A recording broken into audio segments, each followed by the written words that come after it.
नमस्कार दोस्तों, आप सभी लोगों का आपके अपने YouTube channel shine with education पर एक बार फिर से बहुत बहुत स्वागत और अभिनंदन करता हूं। आशा करते हैं आप सभी लोग स्वस्थ होंगे, मस्त होंगे और अपनी तैयारी में निरंतर लगे होंगे।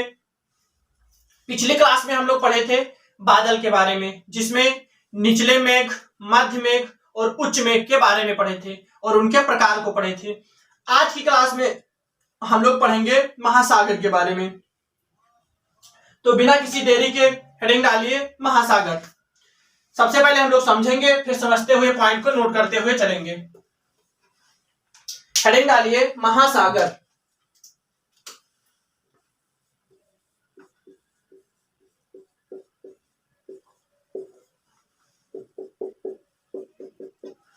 सबसे पहले समझ लीजिए कि महासागर का जो परिभाषा होता है, डिफिनेशन होता है, उसे मतलब किसे कहते हैं।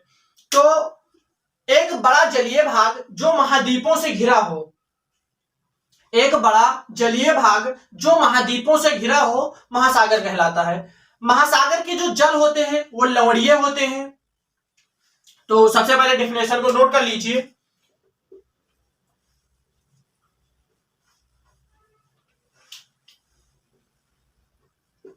डिफिनेशन लिखिए, एक बड़ा जलीय भाग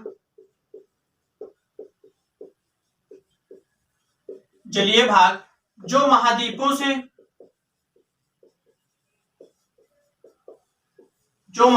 से घिरा हो महासागर कहलाता है।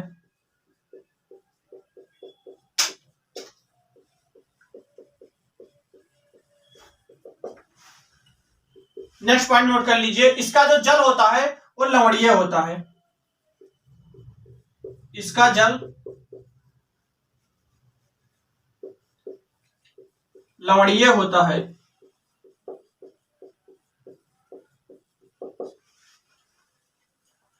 ये महासागर के जो मतलब महासागर प्रभावित करते हैं, तो ये इसमें लिख लीजिए। इसको आप सभी लोग नोट कर लीजिए, फिर हम लोग समझेंगे आगे। सबसे पहले इसके डिफिनेशन को फिर से समझ लीजिए एक बार।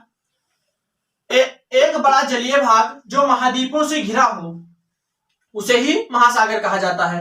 महासागर का जो जल होता है वो लवणीय होता है। अब हम लोग पढ़ेंगे महासागर मतलब प्रभावित किसे किसे करते हैं। तो इसमें लिख लीजिए, महासागर प्रभावित करते हैं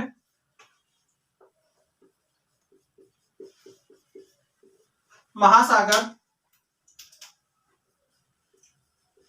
जलवाष्प, वर्षा और पवन तंत्र, इन सबको महासागर प्रभावित करते हैं।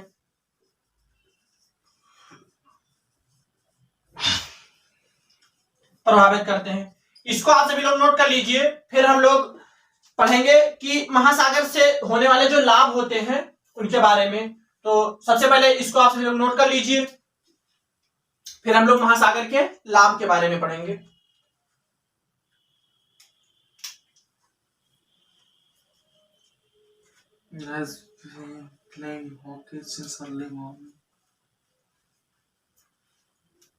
आशा करते हैं आप सभी लोग नोट कर चुके होंगे।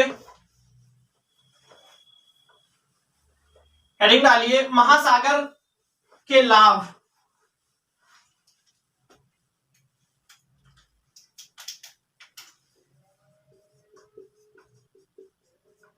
महासागर के लाभ। तो सबसे पहले समझ लीजिए, महासागर के जो लाभ होते हैं ये वाष्पीकरण के स्रोत होते हैं और ये पेट्रोलियम के भी स्रोत होते हैं। महासागर के मतलब महासागर जो होते हैं ये पेट्रोलियम के स्रोत होते हैं। इसमें पॉइंट करके लिख लीजिए, पेट्रोलियम के स्रोत होते हैं।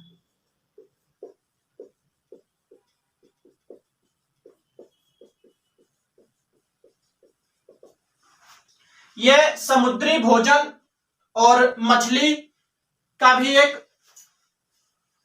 स्रोत होते हैं। इसमें लिख लीजिए, समुद्री भोजन और मछली के स्रोत होते हैं।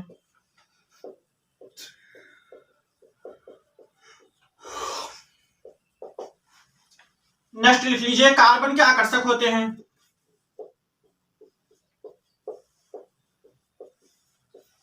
कार्बन के आकर्षक होते हैं। पेट्रोलियम के स्रोत माना जाता है, समुद्री भोजन और मछली के स्रोत होते हैं, कार्बन के आकर्षक होते हैं।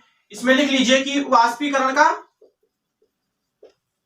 वाष्पीकरण के स्रोत होते हैं। इसको आप सभी लोग नोट कर लीजिए। फिर हम लोग पढ़ेंगे बाइट किसे कहते हैं, खाड़ी किसे कहते हैं, गल्फ किसे कहते हैं, इन सब के बारे में एक एक करके समझेंगे और पढ़ेंगे फिगर के साथ साथ। तो इसको आप सभी लोग नोट कर लीजिए। फिर हम लोग हेडिंग डालेंगे बाइट। सबसे पहले समझेंगे कि बाइट किसे कहते हैं।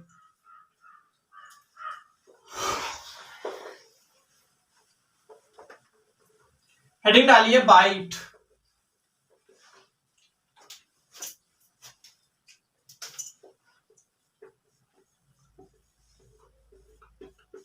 सबसे पहले समझ लीजिए कि बाइट कहते किसे हैं। तो इसका बाइट का जो 3 साइड होता है वो स्थल से घिरा होता है और एक साइड जल से घिरा होता है, उसी को बाइट कहा जाता है। लिख लीजिए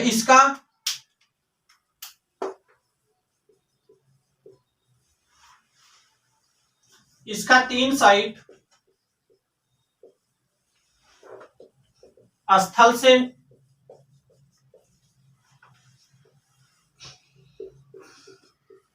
और एक साइड जल से घिरा होता है।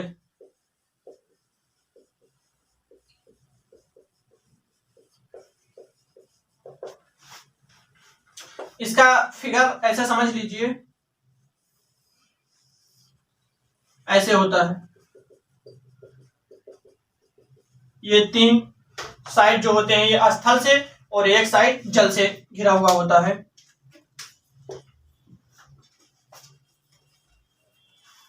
बाइट, इसमें एग्जाम्पल में लिख लीजिए गिनी बाइट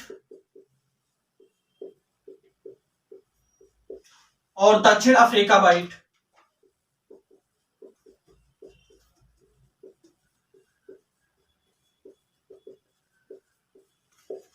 एक बार फिर से समझ लीजिए कि बाइट कहते किसे हैं। तो जो बाइट होते हैं इनका 3 साइड स्थल से और एक साइड जल से घिरा हुआ होता है। ये एग्जाम्पल मतलब फिगर से आप सभी लोग समझ लीजिए कि 1 2 3 जो साइड होते हैं ये स्थल से और जो ये वाला साइड होता है ये जल से घिरा हुआ होता है, इसी को बाइट कहा जाता है। एग्जाम्पल में नोट कर लीजिए कि गिनी बाइट और दक्षिण अफ्रीका बाइट।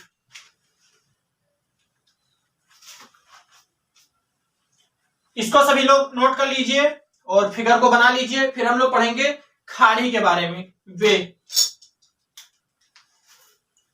आशा करते हैं आप सभी लोग नोट कर चुके होंगे।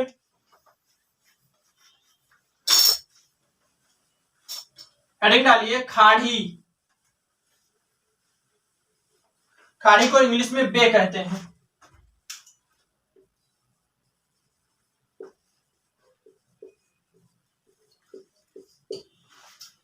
खाड़ी को समझ लीजिए, इसका भी जो 3 साइड होता है वो स्थल से और एक साइड जल से घिरा हुआ होता है, तो इसमें भी नोट कर लीजिए।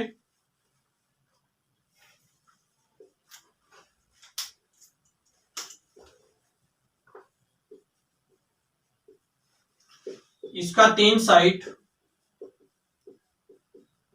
स्थल से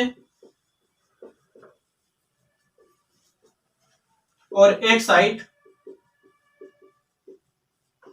जल से घिरा हुआ होता है।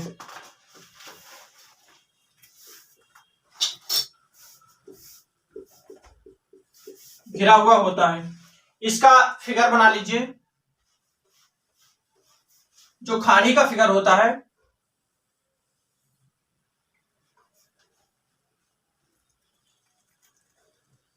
ऐसे होता है। ये 3 भाग स्थल से और एक भाग जल से घिरा हुआ होता है। एग्जाम्पल में लिख लीजिए बे ऑफ बंगाल, बंगाल की खाड़ी।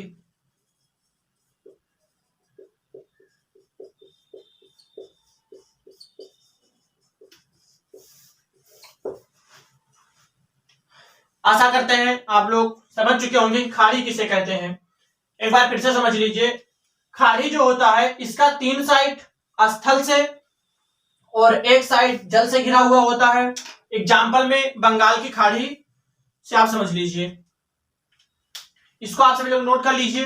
फिर हम लोग पढ़ेंगे गल्फ के बारे में।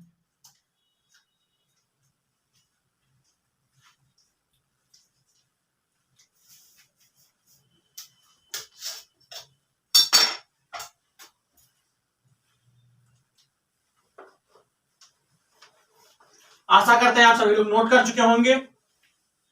हेडिंग डालिए गल्फ।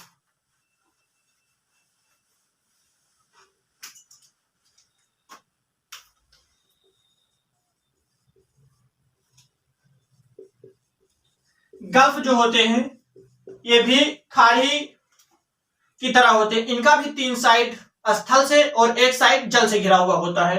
तो इसमें भी नोट कर लीजिए इसे।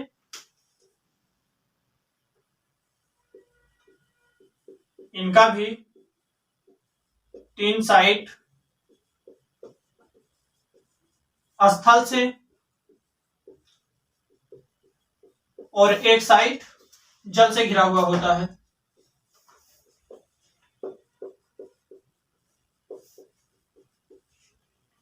घिरा हुआ होता है।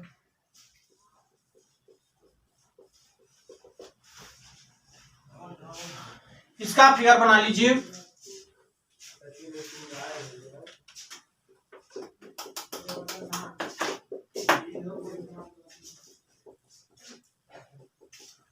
ऐसे गल्फ होता है, इसकी 3 साइड स्थल से और 1 साइड जल से घिरा हुआ होता है, इसे गल्फ कहा जाता है। एग्जाम्पल में लिख लीजिए मैक्सिको का गल्फ और कैलिफोर्निया। एग्जाम्पल में लिख लीजिए कैलिफोर्निया गल्फ।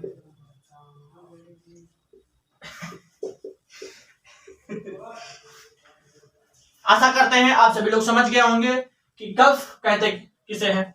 एक बार फिर से समझ लीजिए, जो गल्फ होते हैं इनका 3 साइड स्थल से और 1 साइड जल से घिरा हुआ होता है, उन्हें ही गल्फ कहा जाता है। एग्जाम्पल में कैलिफोर्निया, मैक्सिको का गल्फ, ये सब होते हैं।